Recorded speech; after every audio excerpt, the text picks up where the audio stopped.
Hey guys, Ailoupup here, and today is my recent reads. I've been reading a lot of pretty good books lately, but today is going to be a long one most likely, just because I have 10 books to talk about today.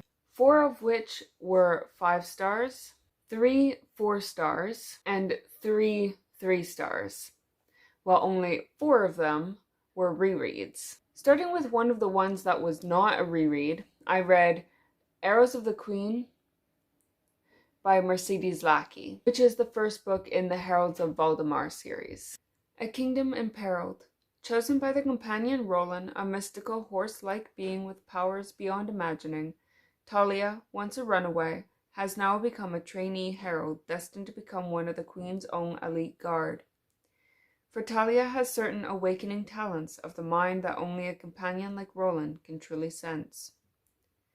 But as Talia struggles to master her unique abilities, time is running out, for conspiracy is brewing in Valdemar, a deadly treason which could destroy Queen and kingdom.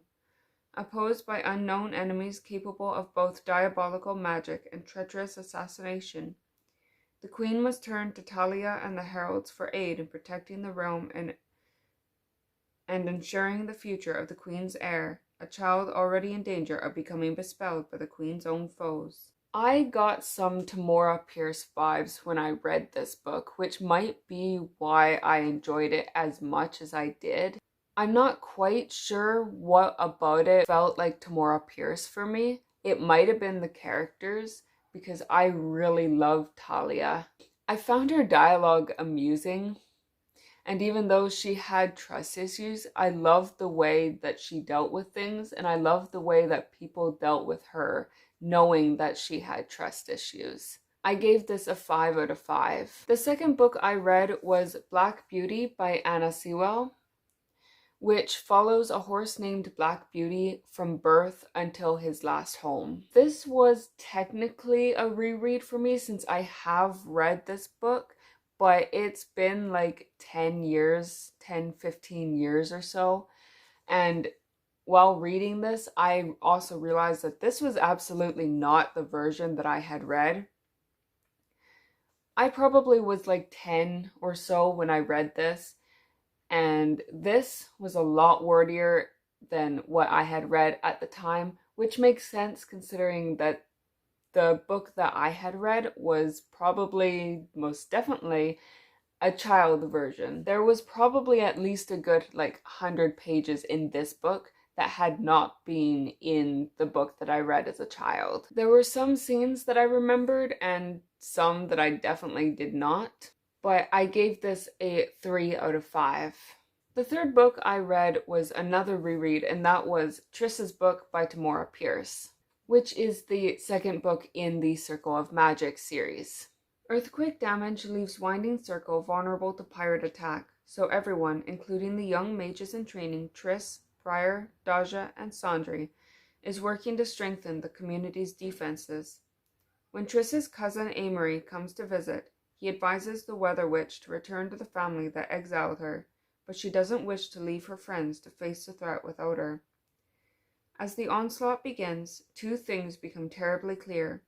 The pirates have a powerful new weapon, and they have an accomplice within Winding Circle. But the attackers have failed to reckon with the fury of a young mage betrayed once too often and are very stubborn, very loyal friends. The Emmeline books, which is the world where this takes place, are not my most favorite by Tamora Pierce, since Turtle is what I read first by her, and it has a very special place in my heart. But I still do enjoy these. I love the friendship between the four and the friendships they've made with their teachers. It is a kind of school book, but while the first book was a fair bit of them learning, this book isn't. I stuck with my 5 out of 5 rating with this one. The fourth book I read, which was a completely new book to me, was Room by Emma Donoghue. To 5-year-old Jack, Room is the world. It's where he was born. It's where he and Ma eat and sleep and play and learn. There are endless wonders that let loose Jack's imagination. The snake under bed that he constructs out of eggshells, the coziness of wardrobe beneath Ma's clothes, where she tucks him in safely at night in case old Nick comes. Room is home to Jack, but to Ma it's the prison where she's been held since she was 19, for 7 long years. Through her fierce love for her son, she has created a life for him in that 11 by 11 foot space. But Jack's curiosity is building alongside her own desperation, and she knows that room cannot contain either indefinitely. Told in the inventive, funny, and poignant voice of Jack, Room is a celebration of resilience and a powerful story of a mother and son whose love lets them survive the impossible. This was interesting, to say the least. The first half of the book I found really difficult to get used to because the style of the writing was really hard to get used to. And just to give you a little snippet of what the writing style is like, I count 100 cereal and waterfall the milk that's nearly the same white as the bowls. No splashing, we thank baby Jesus. I choose Multity spoon with the white all blobby on his handle when he leaned on the pan of boiling pasta by accident. Ma doesn't like Multity spoon, but he's my favorite because he's not the same. I stroke table scratches to make them better. She's a circle all white except gray in the scratches from chopping foods. While we're eating, we play hum because that doesn't need mouths.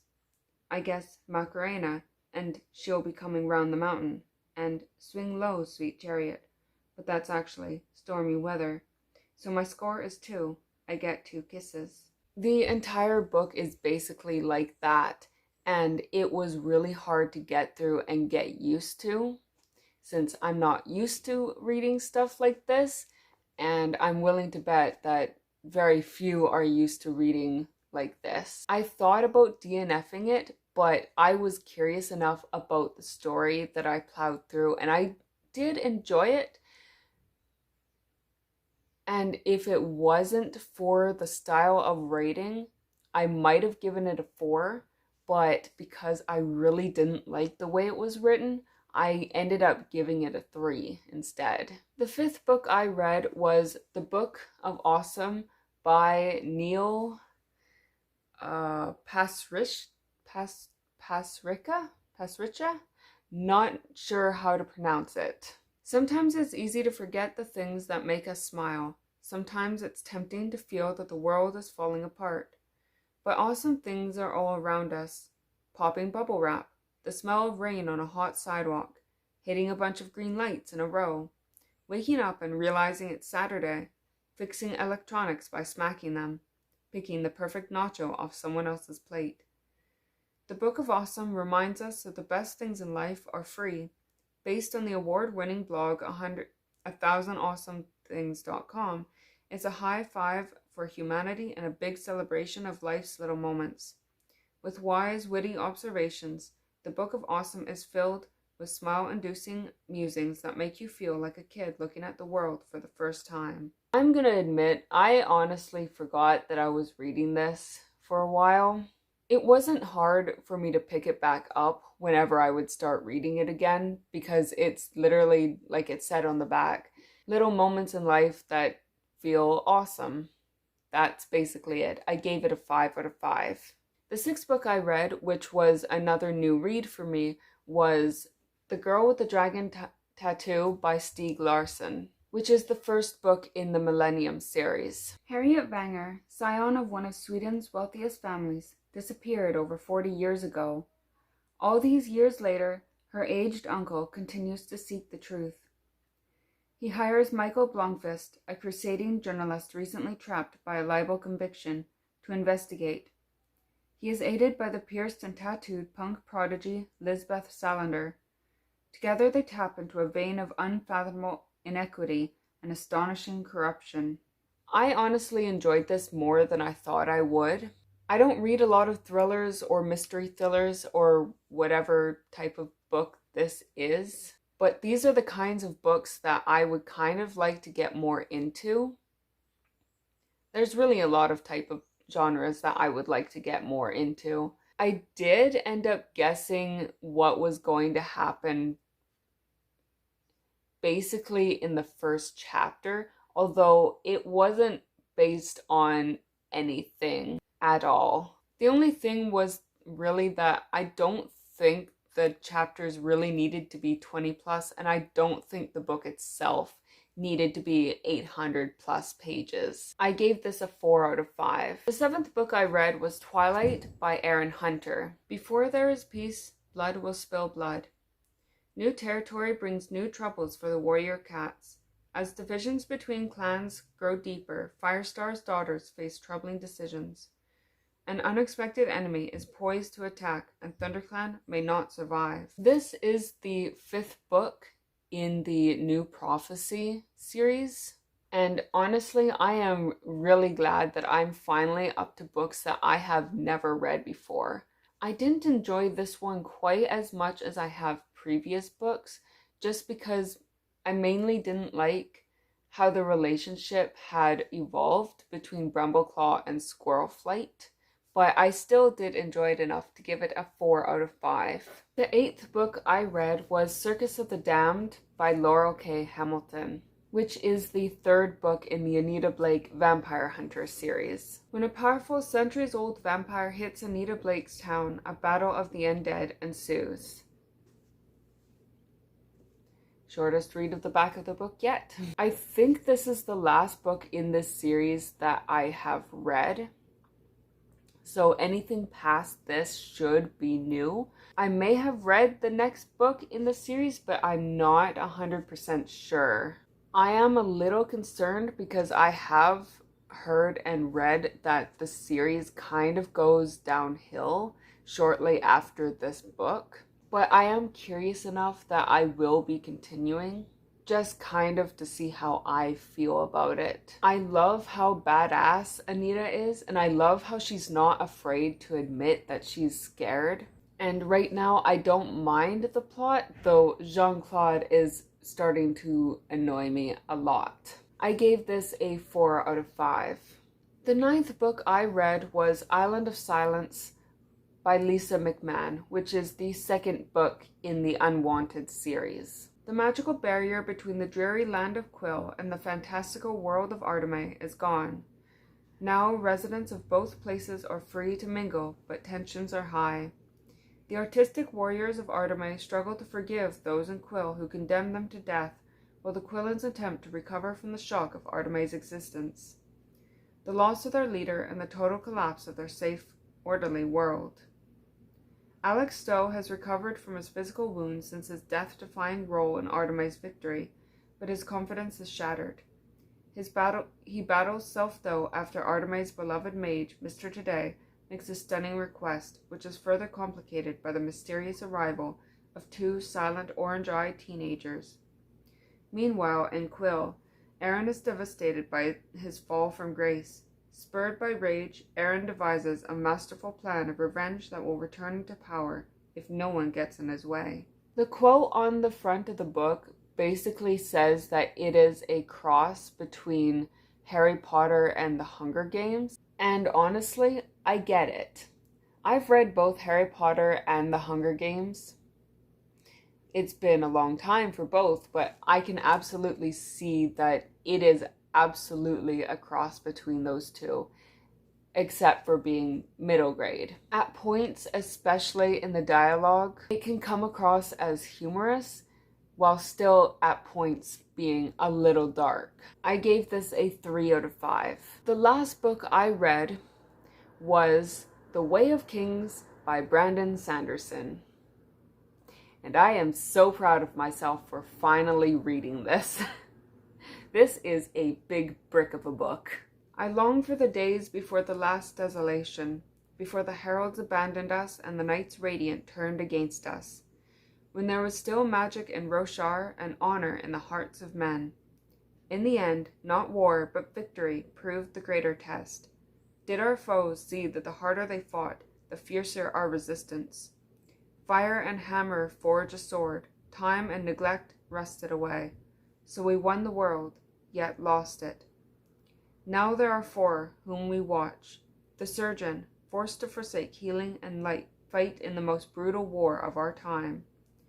The assassin who weeps as he kills, the liar who wears her scholar's mantle over a thief's heart, and the prince whose eyes open to the ancient past as his thirst for battle wanes. One of them may redeem us, one of them will destroy us. Every time previous that I had read this book, I got through maybe 300 to 500 pages and then I would stop. This is a big book, so it's very intimidating. It has 1,200 pages. But I went through this one partly through the audiobook, so I found it easier to get through this time. And I am so happy that I finally got through it, and I am wanting to go through the rest of the books. The narrator, or rather narrators, because there are two, are the same narrators who read the Wheel of Time books, so I was already familiar with them. And I really did enjoy them. Even when I was reading just on my own without the narrator, I heard their voices in my head for each character. Listening to the audio was probably the best thing that I could have done to finally get through this, and I will be going through it the same way I did with this one for the next book and the next book, and however many books there will be in this series. And I gave this a 5 out of 5. Those are all the books that I've read since my last video. Let me know what you've been reading, and I will see you next time. Bye!